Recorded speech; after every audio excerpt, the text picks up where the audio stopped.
শ্রীচরণ এসো মামা বাবু। আমি শ্যামা, তোমার বড় ভাগ্নি। মনে পড়ছে আমায়?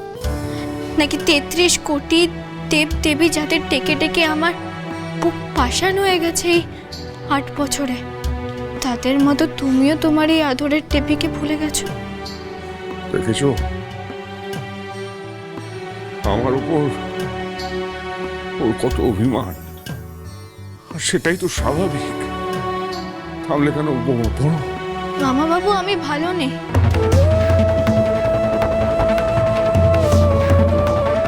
বিয়ের পর থেকেই 8টা বছর অনেক লড়াই করেছে তোমার এই টেপি। শাহরির হাতে মার খেয়েছে, শৌরের কাছে গাল খেয়েছে, ননদেরা তাকে সাপ সাপান্ত করেছে উঠতে বসতে। সে নাকি ভিকিরি বাড়ির মেয়ে, পণ ছাড়া তার মতো অপয়াকে ওদের দাদার গাড়ে গছিয়ে দিয়েছে তার বাপ মামারা।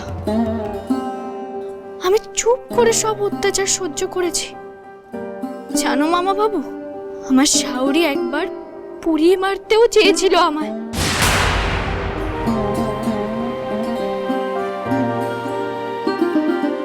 ভগবান বললে, না শ্যামা, এত সহজে তোর মুক্তি নাই। তোমাদের জামাইয়ের হাত দিয়ে বাঁচিয়ে দিলে আমায়।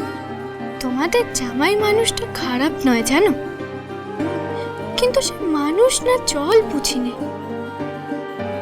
আমি মার খেয়ে কাঁদলে আমার চোখের জল মোছাতে আসে, কিন্তু এই 8টা বছর ধরে একবারের জন্য নিজের মাকে বলতে পারেনি, তুমি ভুল করছো মা, বউটাকে মেরো না।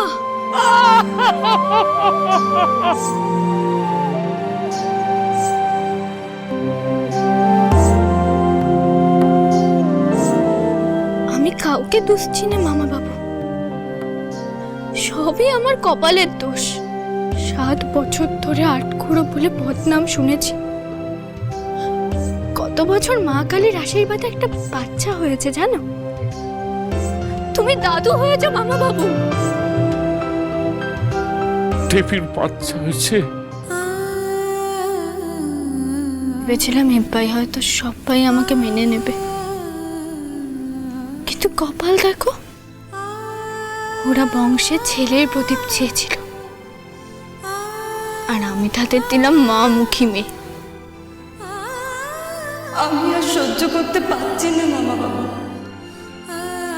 আমার মতো কুচ্ছিত কদাকার মেয়েকে মা যে কেন নুন দিয়ে জন্মের সময় মেরে দিলে না তাই ভাবি। তবে এবার আর আমি ভগবানের হাতে ছাড়ব না, যা করার আমি নিজেই করব।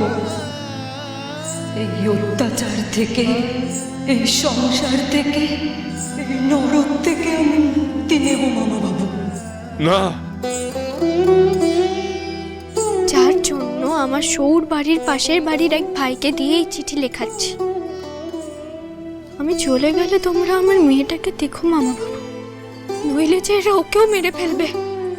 তোমার টেপিটাকে তো আর দেখতে পাবে না। টেপির মেয়েটাকে পারলে মানুষ করো মামা বাবু, আমি তোমার পায়ে ধরে অনুরোধ করছি। জানি তোমাকে বহু অপমান সইতে হয়েছে এখানে এসে, এই শেষবারের জন্য এসে আমার মেয়েটাকে জল সোনাপুর থেকে নিয়েছে। আর মাকে বলো, মা যেন বাবার উপর রাগ করে না থাকে। ললাটের লেখন যে কেউ খণ্ডাতে পারে না, প্রণাম নিও তোমরা। ইতি তোমাদের শ্যামা।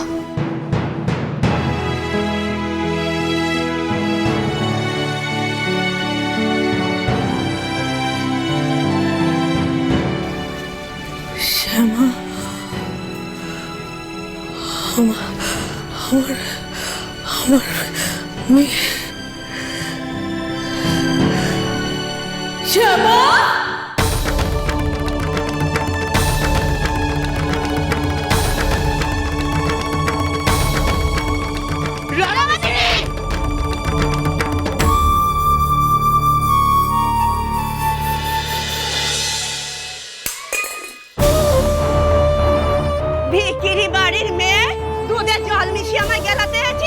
নাকি?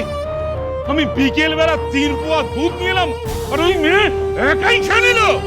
ওর বাপ মামারা ক পয়সা পণ দিয়েছে যে ওই মেয়ের এত বড় নোলা? এই এই এই মুখে কি পোকা পড়েছে নাকি? হ্যাঁ, শ্বশুর মশাই কি বলছে শুনতে পাচ্ছিস না? কতখানি দুধ কি হলো, কোথায় গেল বল? রাতে পায়েস করেছিলাম মা, বাবাকে 1 পোয়া খেতে দিয়েছি আলাদা। ঠাকুরজি বা কই দুধ খেয়েছিল, বাকি যতটুকু দুধ ছিল মেয়েটাকে দিয়েছি। খুব কাঁদছিল মা। কাঁদছিল না? কাঁদছিল তো মুখে নোকরা গুঁজে দিতিস। দুধ গেলাতে গেছিস কোন সাহসে? আমি না হয় আপনাদের 2 চোখের বিষ মা, কিন্তু আমার মেয়েটা তো আপনাদের বাড়ির। না নয়, তুমি নিজেই যেখানে এই বাড়ির বউ নও বাদী, সেখানে ও বাড়ির মেয়ে হতে যাবে কোন দুঃখে? এখন অফিস হাঁটা খাস, মরতেও তো পারিস। মরে সেখানে মর মর।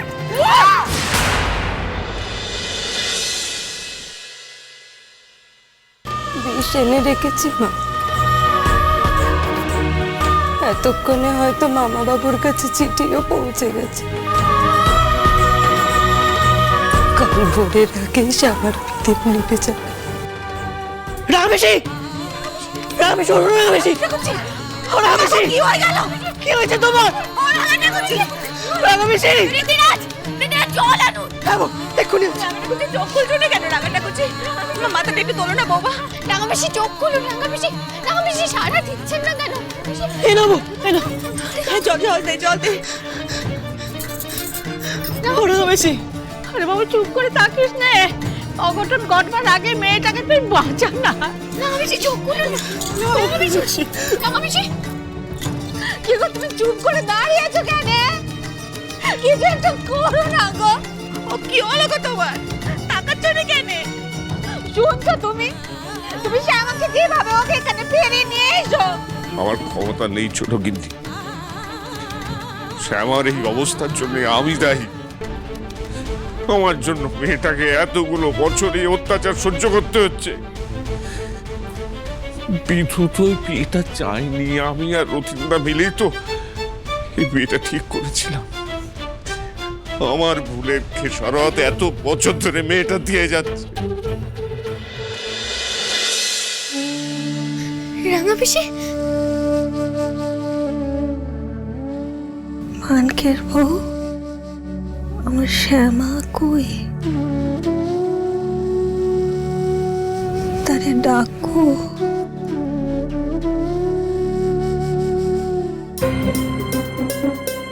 সেরেছে মা, মেয়ের চিঠি শুনেছে, মাসের মাথা চাপা ঠিক হয়ে গেছে। সে হোক কে যাক, শুধু মাথা কানা কে খারাপ করেছে সেটা না বললেই হেবি। চুপ। আস্তে আস্তে আস্তে আস্তে ওঠো। ঠিক আছে। যাকে এও ভালো, মেয়েটা গেলেও শাঁখা সিঁদুর নিয়ে তো যাবে। সতীনও কি হয়ে হতে পারে না রাঙামাসি, কিছুতেই না।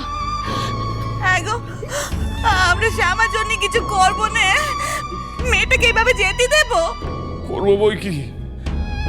আমার টেপি যে তার মেয়ের দায়িত্ব আমাকে দিয়ে গেছে, তাকে তো আমাকে মানুষ করতেই হবে। না বাবা, শ্যামা দিদির মেয়েকে মানুষ শ্যামা দিদি নিজেই করবে। আমি থাকতে, আমরা থাকতে শ্যামা দিদির গায়ে একটা আঁচড়ও লাগতে দেব না। বোমা, অনেক দেরি হয়ে গেছে। কে বলতে পারে এই যে তুমি যতক্ষণে চিঠিখানা পড়ছিলে তখনই হয়তো শ্যামা শ্রীমান পৃথ্বীরাজ